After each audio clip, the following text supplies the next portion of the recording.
Welcome to the channel Secrets of the Night of Us. If you love attractive and emotional love stories, please come to our channel. Here, we will bring you stories full of surprises, touching and engaging. Don't forget to click the subscribe button and turn on the notification bell so you don't miss any interesting stories. More specifically, on cold days like this, Jane also really wants to confide in any single men who are still lonely. So what are you waiting for? Leave your phone number in the comment section so Jane can make friends. In today's video, Jane would like to send you a story called With the Boss's Lover. Please watch. Sorry, ma'am. The boss is busy with a customer. I dare not disturb him. I will tell the boss to call you back when he is free. Michael greeted the boss.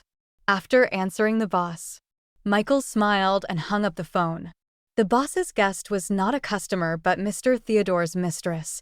The boss of the medical equipment factory often met with his mistress named Nora at the office. Michael was ordered to lie to the boss that he was busy with customers or contacting partners when the boss asked while he was having sex with his mistress. After serving her master's needs, Nora smoothed her clothes, opened the door, and walked through Michael's room with a smile as bright as a newly bloomed flower. "How are you?" "Michael." "Fine, thanks." Was the meeting smooth? Michael and Nora had known each other since she first came to her boss's house, and they often flirted with each other. "We've done what we needed to do," Nora replied with a charming smile, holding up her hand to show Michael the new diamond ring she was wearing. Nora is a beautiful 19-year-old college student who came to her boss to earn some money to pay for her tuition. Mr. Theodore is a generous man, so in addition to giving her money to spend, he also bought her gifts like the ring Nora just showed off to Michael. "Why hasn't your girlfriend come to visit lately? She left me hanging." "You're a free man now, aren't you?" "This weekend. Please come to my house to play. I will introduce you to my girlfriends. They are very cheerful and open-minded. If they don't like me, I won't accept them. It will be embarrassing." "Why not? You're young and handsome, trusted by your boss. Who wouldn't like you?" Michael smiled, delighted with the beauty's compliment. She should go to the bathroom to wash off the stain on her shirt. Nora looked down and saw a white spot on her chest. She blushed and defended herself. "I added milk when I made the coffee and accidentally let it get on my shirt." She blinked and looked down to taste the white drop.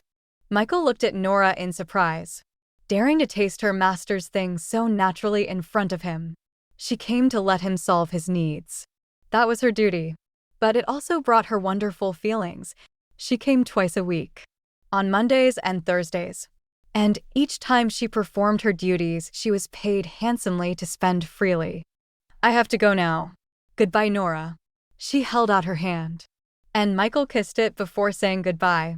On Friday afternoon, Michael was packing up his files and getting ready to leave when his boss came in. "Michael, I want to ask you a favor, but you don't have to do it. If you don't like something." "Sir, I see that Nora has a crush on you. I promised to take her to Miami for a weekend getaway. I've already booked a hotel room. I forgot that we were planning to celebrate my child's birthday this weekend. I'm stuck and can't go to Miami and miss my child's birthday.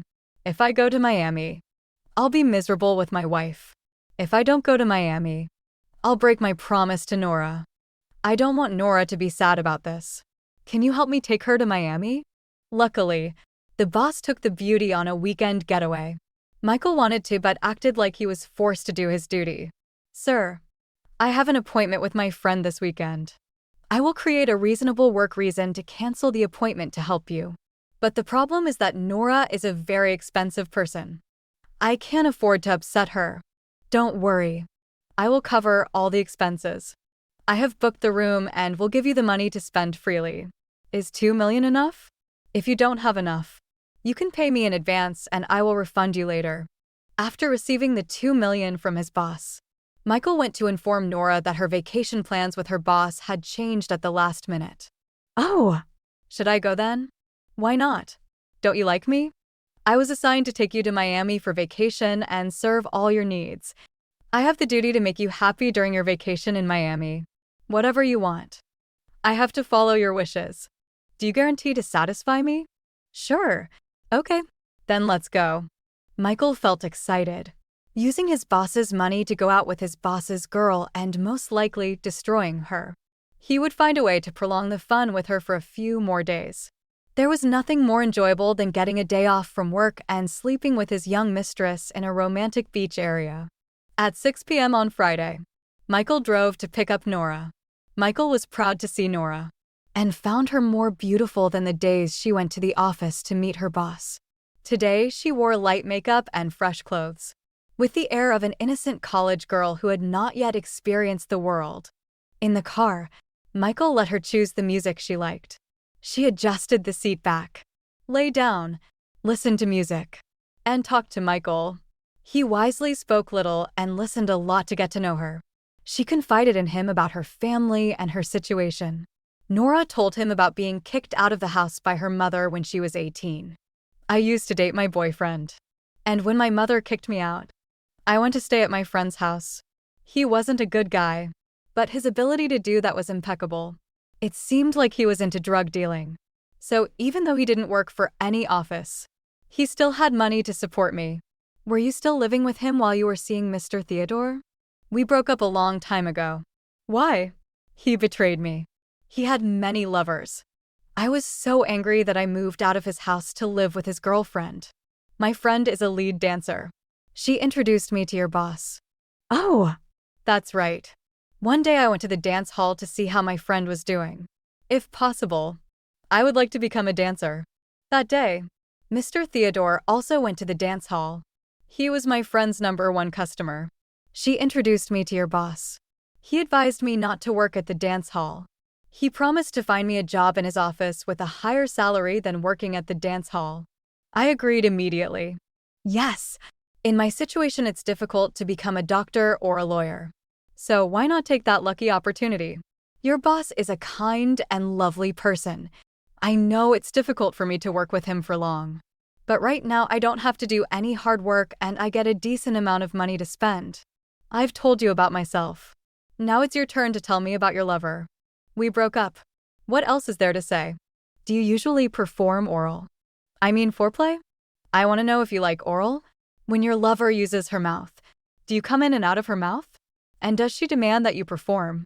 I don't remember clearly. As for me, I really like making men come and go in my mouth.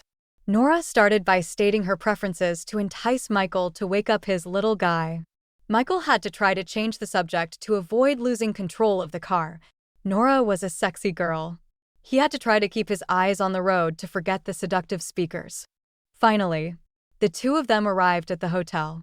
Nora carried her small bag into the hotel herself.